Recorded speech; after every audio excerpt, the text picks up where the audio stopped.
Hello everyone, welcome back to Archana Vaviya YouTube channel. I am Archana Vaviya and today we have got an exciting video for you. We will be solving Maharashtra set questions in the subject of English literature asked in the year 2023. Whether you are preparing for exam or have a passion for literature, this video is just for you. Let's jump right in. As we gear up for Maharashtra Set 2024, one of the most effective ways to prepare is by revisiting the previous year's questions. These questions serve as invaluable resources, giving us insights into the exam pattern, types of questions asked, and areas that require our attention. So the first question asked in Maharashtra Set 2023 was, who first used the term metaphysical for Donne and his followers? So the correct answer over here is option B, Dr. Johnson. Now you must know that Samuel Johnson used the term metaphysical to describe a group of poets. Now this group of poets included poets like George Herbert, Andrew Marvell, Richard Crashaw, Abraham Cowley, and Henry Vaughan. Now, you must also know that Samuel Johnson, in his book Lives of the Most Eminent English Poets, in that work he used the term metaphysical. Second question is, blank verse consists of option A iambic pentameter which are unrhymed. अब यहाँ पर दूसरे options को तो देखने की भी ज़रूरत नहीं, क्योंकि यहाँ पर correct option is option A iambic pentameter is which are unrhymed ना. अगर अब हम देखें बी सी और डी इनएक्यूरेट है, ठीक है, ऑप्शन ए ही यहाँ पर करेक्ट है. And blank verse consists of iambic pentameter which are unrhymed. Option A is correct. आइए देख लेते हैं question 3. Who has remarked that his endeavor is to enliven morality with wit and to temper wit with morality. अब यहाँ पर अगर आप देखो ऑप्शन ए और ऑप्शन बी, उसमें बहुत ज़्यादा स्टूडेंट्स को कन्फ्यूजन हो रही थी, बिकॉज स्टूडेंट्स को ये पता था कि ये लाइन है फ्रॉम दी स्पेक्टेटर एसे, ठीक है, पर अब स्पेक्टेटर एसे जो है वो कोलैबोरेटिव वेंचर है of Richard Steele and Joseph Addison, पर स्पेसिफिकली ये लाइन एसोसिएटेड है विद जोसेफ एडिसन. तो यहाँ पर ऑप्शन बी करेक्ट है. आइए देखते हैं question 4. Question 4 is the harmony of the church is authored by. 4 options दिए गए थे. A William Shakespeare, B sir Philip Sidney, C Michael Drayton, D John Milton. अब यहाँ पर correct answer is option C is correct, Michael Drayton. The harmony of the church was written by Michael Drayton and it was published in year 1591. अब Michael ड्रेटन एक Elizabethan poet है जिन्होंने collection of work लिखा था titled idea the shepherd's garland. ये collection के अंदर बहुत सारे पोएम्स थी और उसी के अंदर एक वर्क का नाम था the harmony of the church, which was one of the pieces in this larger work.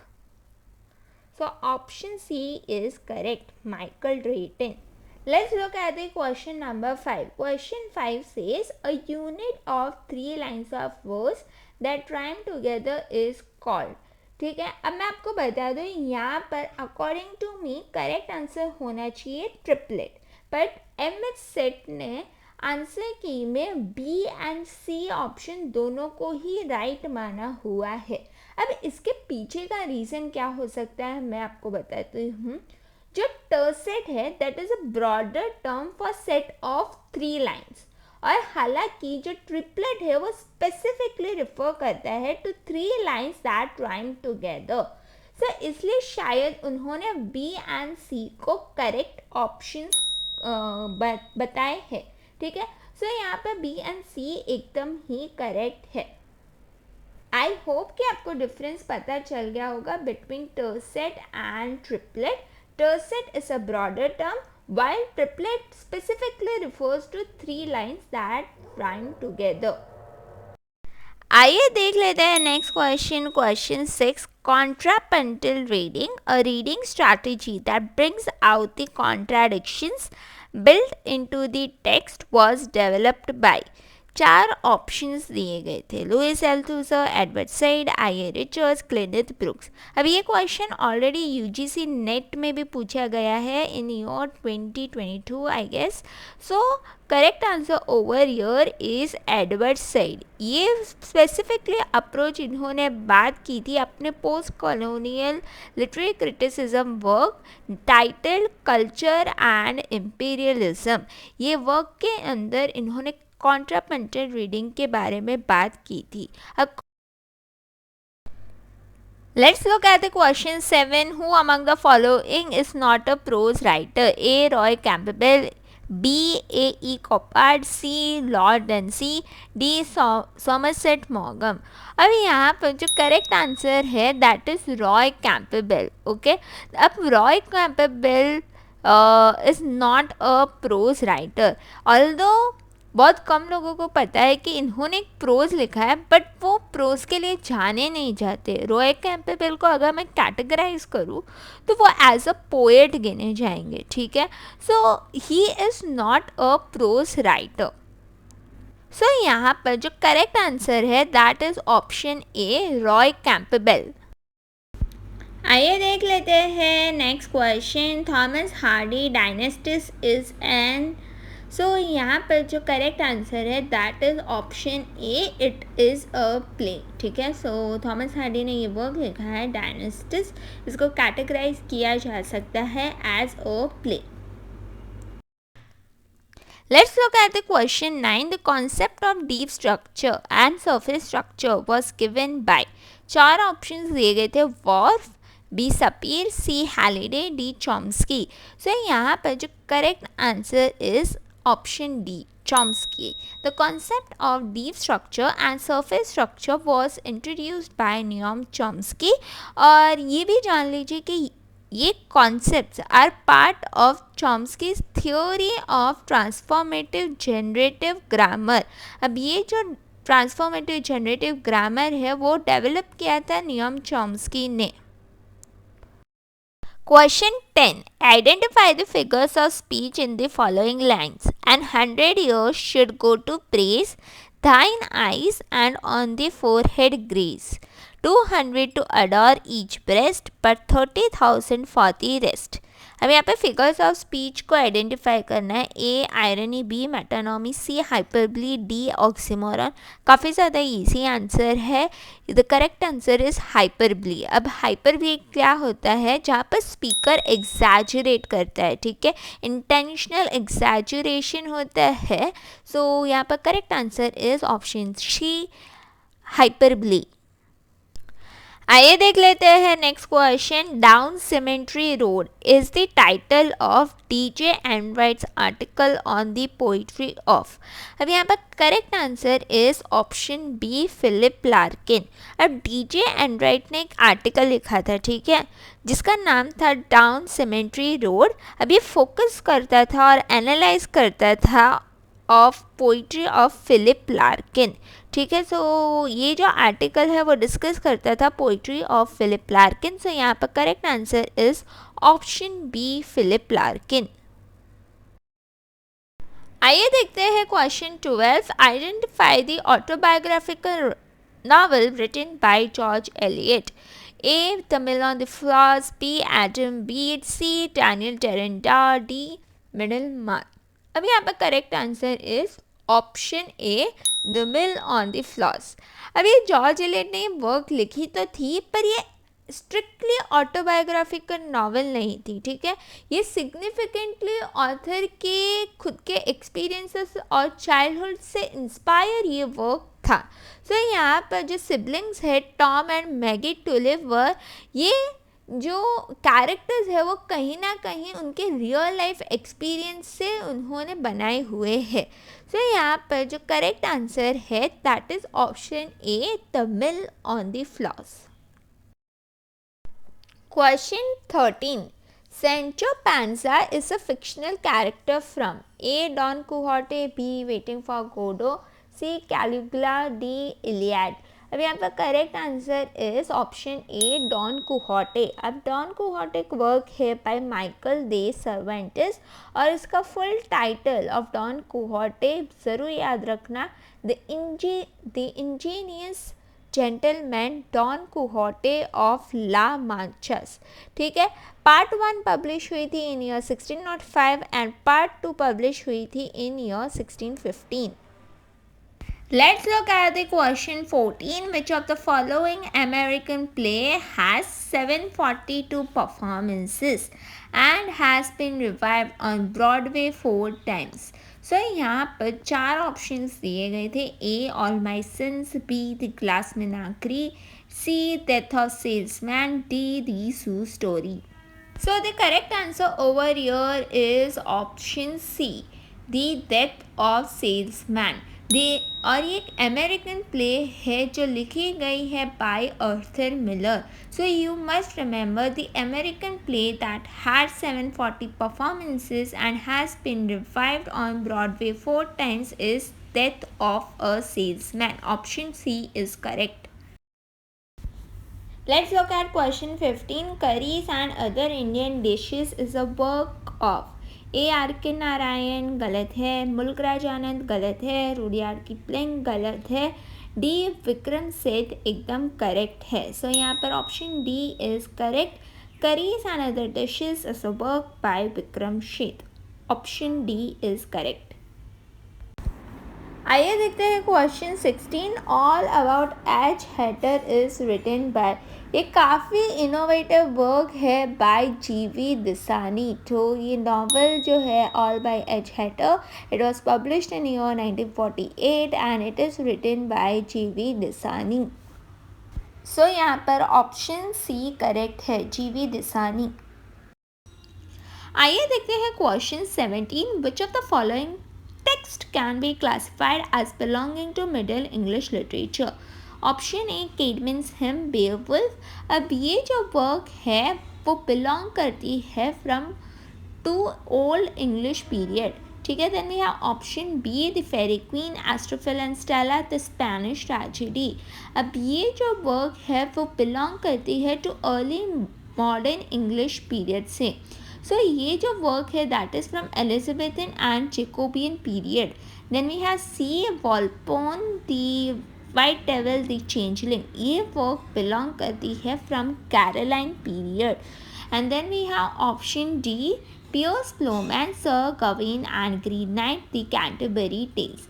अब ये आंसर एकदम करेक्ट है, ऑप्शन डी यहाँ पर करेक्ट है बिकॉज ये बिलोंग करती है टू मिडिल इंग्लिश लिटरेचर. अब ये जो जितने भी वर्क है वो रिटन लिखे गए थे इन मिडिल इंग्लिश पीरियड जो रफली अराउंड 12 to 15 सेंचुरी से बिलोंग करते हैं. सो यहाँ पर option D is correct. Piers the Plowman, sir Gawain and green knight, the Canterbury tales belong to Middle English literature. आइए देख लेते हैं next question. Question 18. Shelley defence poetry against the attack of. ठीक है, काफ़ी ज़्यादा इजी है इसका आंसर. पी शेली ने एक वर्क लिखा था डिफेंस ऑफ पोइट्री. अब ये जो ऐसे है इसमें इन्होंने डिफेंड किया था पोइट्री को against the attack of Thomas Love Peacock. So यहाँ पर correct answer is option C, Thomas Love Peacock. Option C यहाँ पर करेक्ट है. Let's look at question 19. Which of the following groups of words contains only open syllables. So यहाँ पर correct answer is option C, table, no, enemy, foe. ठीक है, अब यहाँ पर ओपन सिलेबल्स होते क्या है. ओपन सिलेबल्स जो है वो एंड होते हैं विथ वॉवल साउंड्स और जो क्लोज सिलेबल्स होते हैं वो एंड होते हैं विथ कॉन्सोनेंट साउंड. सो यहाँ पर अगर आप देखो करेक्ट ऑप्शन कौन सा है, then it is option C is correct. ठीक है, so table, no, enemy, foe ये जो वर्ड्स है वो करेक्ट है. आइए देखते हैं question 20. Which among the following poets has written the lines. Bliss was it that dawned to be alive, but to be young was very heaven. A. William Wordsworth, B. Robert Southey, C. Lord Byron, D. Thomas Day Quincy. So यहाँ पर correct work answer is William Wordsworth. अब ये जो lines है, bliss was it that turned to be alive but to be young was very heaven. ये एक autobiographical poem लिखी है विलियम वर्ड्सवर्थ ने, द प्रिल्यूड, वहाँ से ये लाइन लिखी गई है. यहाँ पर correct answer is option A, William Wordsworth. ये क्वेश्चन तो आपको काफ़ी ज़्यादा इजी लगा होगा बिकॉज ग्रेजुएशन पोस्ट ग्रेजुएशन में ये सोनेट कितनी दफ़ा सिखाया जाता है. ऑलमोस्ट ऑल यूनिवर्सिटी में ये सोनेट 116 बाय विलियम शेक्सपियर सिखाया गया है. सो क्वेश्चन वहीं से बना है. Let me not to the marriage of two mind admit impediments, love is not love which alters when it alteration finds. The above lines are from sonnet by. So यहाँ पर correct answer is William Shakespeare. Sonnet 116 से ये lines बनी हैं. So option A is correct, William Shakespeare. Let's look at the question 22. Who was the architect and stage designer who had provided the sets for Ben Johnson's mask? सो यहाँ पर अगर आप देखो 4 options दिए गए हैं और correct answer is option B, Inigo Jones. Inigo Jones यहाँ पर करेक्ट है. आइए देखते हैं question 23. Who calls his novels comic epic poem in prose. 4 options दिए गए थे. अब मैं बता दूं यहाँ पर correct answer is Henry Fielding. Henry Fielding ने एक वर्क लिखा हुआ है, एक नॉवेल लिखी हुई है जिसका टाइटल है history of the adventures of Joseph Andrews and of his friend Mr Abraham Adams. ये वर्क को उन्होंने रिफ़र किया है एज बोलते हुए कि comic epic poem in prose. So यहाँ पर correct answer is option B, Henry Fielding. आइए देखते हैं नेक्स्ट क्वेश्चन. नेक्स्ट क्वेश्चन बोलता है Touchstone is a famous character in William Shakespeare's dash.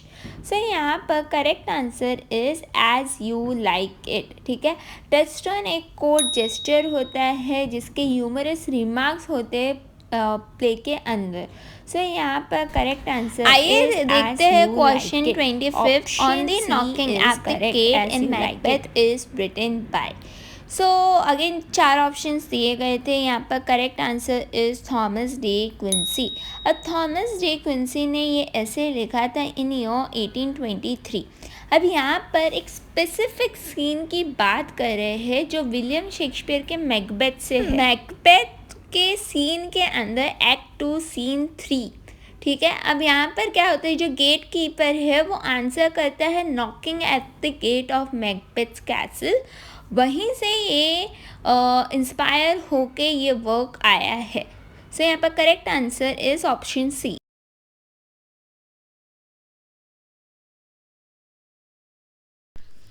आइए देख लेते हैं option 26. Among the following 4 statements given below, only one statement is correct. Identify the correct one. Option A, new criticism considers text as a cultural construct. गलत है. B, new criticism considers text as a product of history. ये भी गलत है. C, a new criticism considers text as repository of authorial intentions. ये भी गलत है.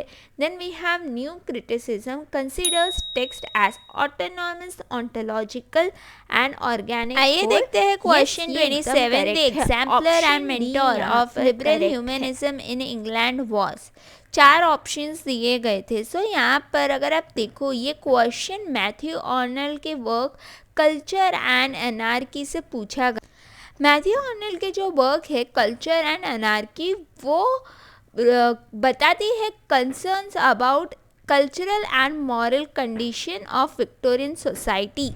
यहाँ पर अगर आप देखो correct answer is option D, Matthew Arnold. Matthew Arnold यहाँ पर करेक्ट है. आइए देख लेते हैं next question. I have known her from an ample nation. Choose one, then close the valves of her attention like a stone. These are the lines of Emily Dickinson's poem. A, I am nobody, who are you? B, I felt a funeral in my brain. C. The soul selects her own society. D. The day came slow till 5 o'clock. अब यहाँ पर जो correct answer है that is option C, the soul selects her own society. Option C यहाँ पर correct है. आइए देखते हैं question 29. A foot in which a stress syllable is followed by an unstress syllable is called. 4 option दिए गए थे, anapestic, trochaic, C iambic, D dactylic. अब यहाँ पर correct answer is option B, trochaic. ठीक है, अब यहाँ पर ये फुट है जो stress syllable followed by unstress syllables. Option B यहाँ पर करेक्ट है, ट्रोकेक. Question is question 30.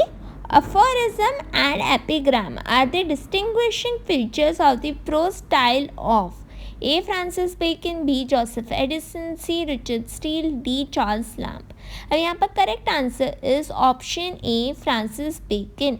अभी ये भी समझ लेते हैं अफोरिज्म एंड एपिग्राम होते क्या है. अब aphorism is like a witty statement. जैसे अगर मैं कहूँ knowledge is power, that is aphorism.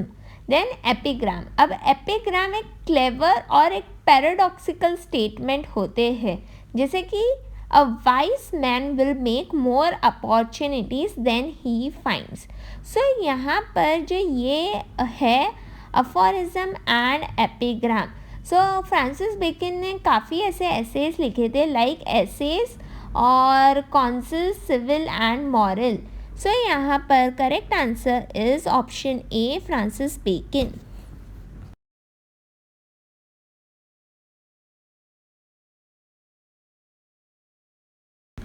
आइए देखते हैं question 31. Who among the following can be said to be the dramatist of the Victorian age. A. George Bernard Shaw, B. Oscar Wilde, C. Thomas Malory, D. Charles Dickens. अब ये जो question बना है काफ़ी मज़ेदार और इंटरेस्टिंग क्वेश्चन है. अब यहाँ पर option A George Bernard Shaw को तो स्टूडेंट्स इजीली एलिमिनेट कर देंगे क्योंकि वो बिलोंग करते थे to Edwardian period. Then Thomas Malory को भी इजीली एलिमिनेट कर देंगे क्योंकि ये बिलोंग करते हैं from medieval English period. Then we have 2 option, Oscar Wilde और चार्ल्स डिकन. बहुत सारे स्टूडेंट्स टेम्प्ट हो गए कि चार्ल्स डिकन्स राइट है बिकॉज उन्होंने एक्सटेंसिवली लिखा था in Victorian period. But question पूछ रहा है dramatist of the Victorian age. Charles Dickens novelist थे एंड नॉट ड्रामेटिस्ट. So यहाँ पर question answer is option B, Oscar Wilde. Option B correct है. Titbits, then Tennyson's Ideals of the King. A. George Orwell, B. Samuel Beckett, C. Kingsley Amis, D. J.M. Synge. अब यहाँ पर correct answer is option D, J.M. Synge. इन्होंने ये बात कही थी. सो यहाँ पर correct answer is option D.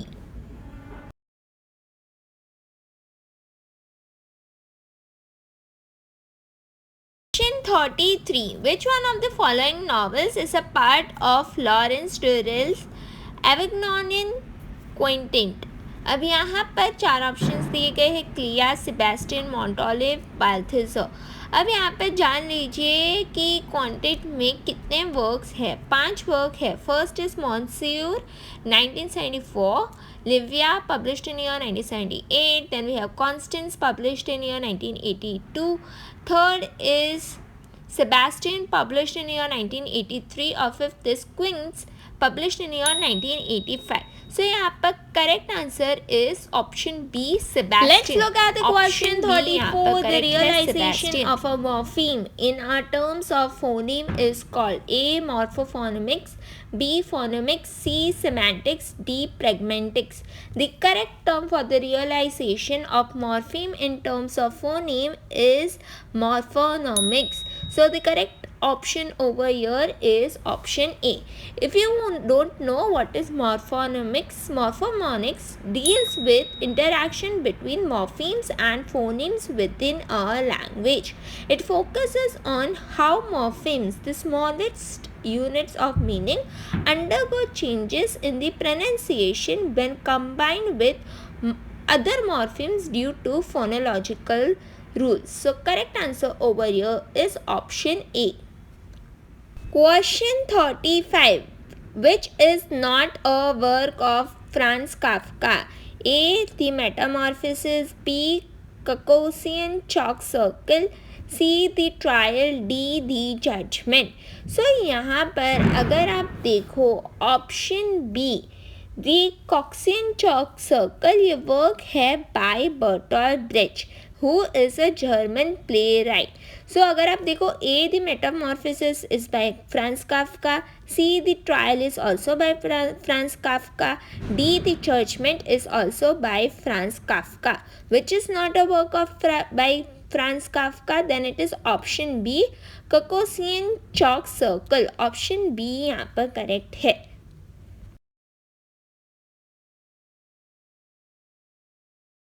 Let's look at the question 36. The scene wherein the narrator is transported to his childhood while he tastes a madeleine dipped in tea appears in. अब यहाँ पर जो ये सीन की बात कर रहे हैं वो अपीयर होता है in remembrance of things past by Marcel Proust. अब मैं आपको बता दूँ ये वर्क जो है लिखा गया है बाय मार्शल प्रॉस्ट और ये स्पेसिफिकली फर्स्ट वॉल्यूम जो जिसका टाइटल है स्वान्स वे, उसके अंदर एक फेमस सीन है द मैडेलियन मूवमेंट.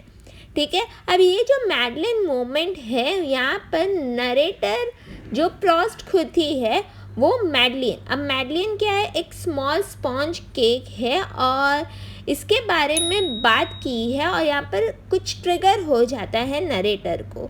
सो यहाँ पर option B question 37, which poet said that he created poetry which attained the end of blood, imagination, intellect running together. फिर अब यहाँ पर correct answer is W.B. Yeats. अब W. Yeats ने ये स्टेटमेंट अबाउट क्रिएटिंग पोइट्री बनाया था in his work the tower which was published in year 1928. So the correct answer over year is option A, W.B. Yeats.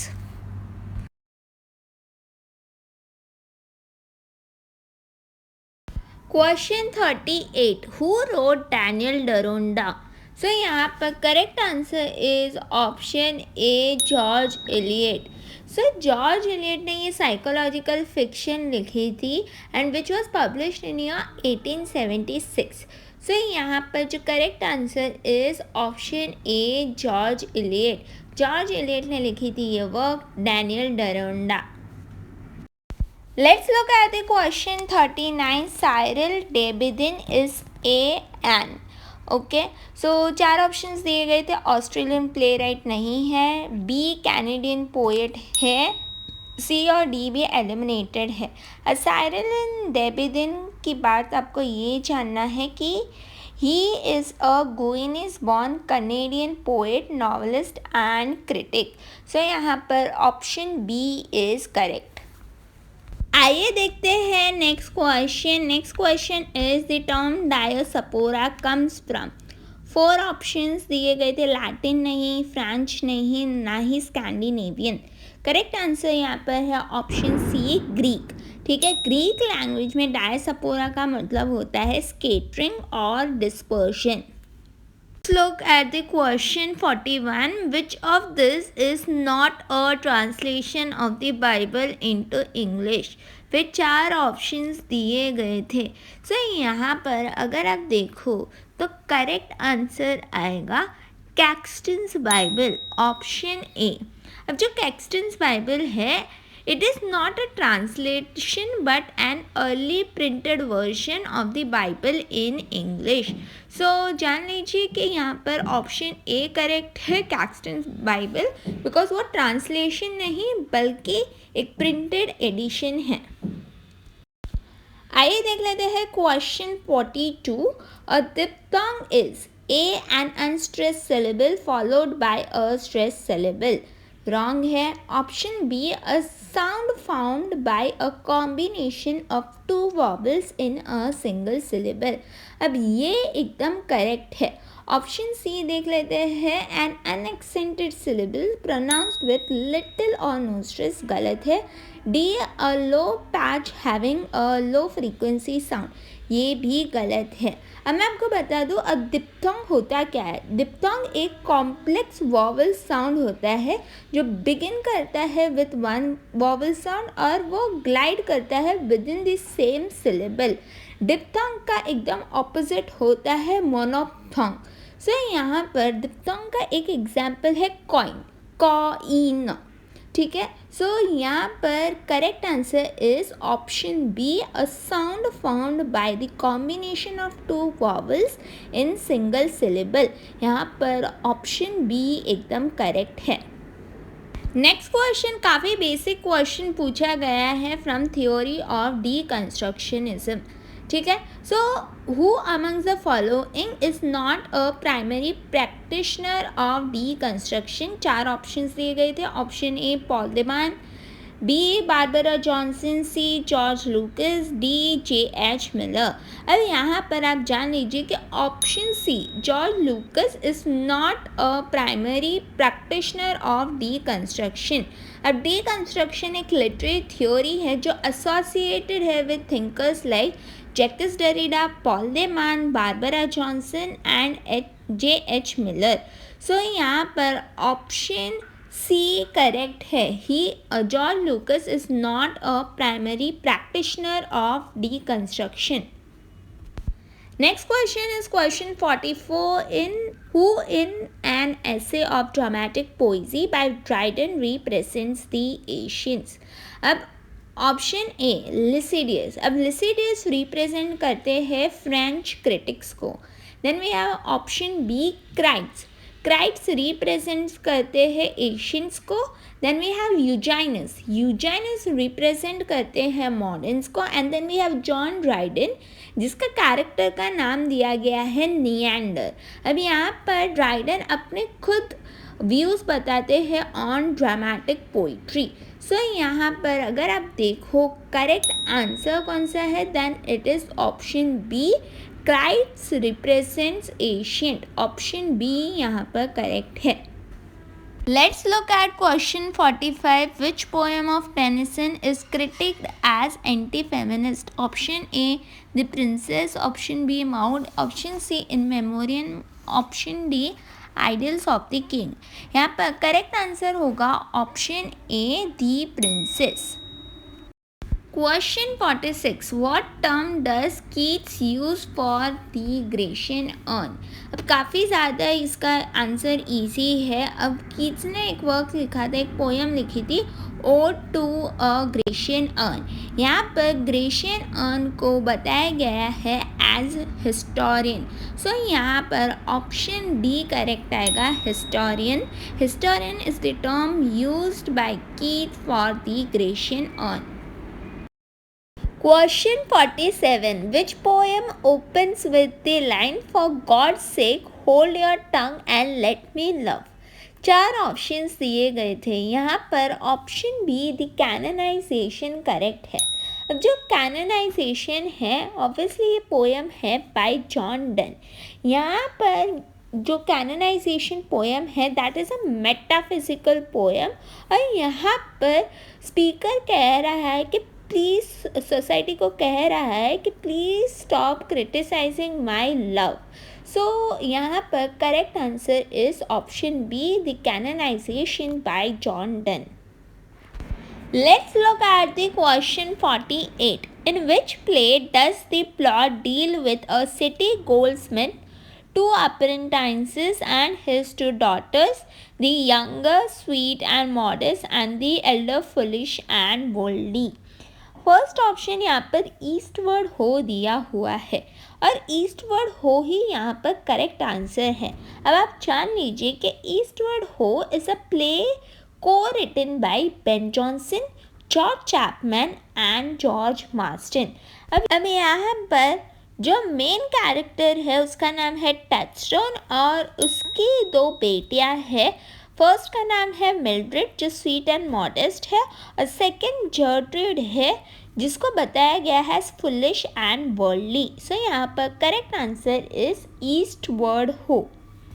Option A यहाँ पर correct है। आइए देखते हैं question 49. Samuel Johnson called John Donne as metaphysical poet in. 4 options दिए गए थे. So यहाँ पर correct answer is life of Cowley. Option B यहाँ पर करेक्ट है. अब सैमुअल जॉनसन ने एक वर्क लिखा था, ये एक बायोग्राफिकल वर्क था ऑफ अब्राहम काउले, और यहाँ पर इन्होंने डिस्कस किया था कैरेक्टरिस्टिक्स ऑफ मेटाफिजिकल पोइट्री. यहाँ पर correct answer is option B life of Cowley. Option B यहाँ पर करेक्ट है. Next question is quite a tricky question. The question is asked from William Hogarth. Okay, so let's read the question. The question says identify the printer creditor for issuing the 2 prints Beer Street and Jean Lane. So the correct answer over here is William Hogarth. Now you must remember that William Hogarth is an English painter and engraver. He was credited with the creation of Beer Street and Jean Lane in year 1751. These prints are part of a pair that Hogarth designed to convey a moral and social message. Message was about the consequences of excessive alcohol consumption in London during the 18th century. So the correct answer over here is William Hogarth. Option B is. So there you have it, folks, a deep dive into Maharashtra Set 2023 questions. If you found this video helpful and enjoyed tackling these 5 questions, 50 questions with me, don't forget to hit that subscribe button below. And guess what? This is just the beginning. We have got another 50 questions waiting to be unraveled in the next video. So if you are hungry for more Maharashtra Set questions, make sure to stay tuned and be part of our growing community of learners. Remember, your support keeps this channel thriving. Subscribe, share with your fellow exam warriors, and let's conquer those questions together. Until next time, happy studying.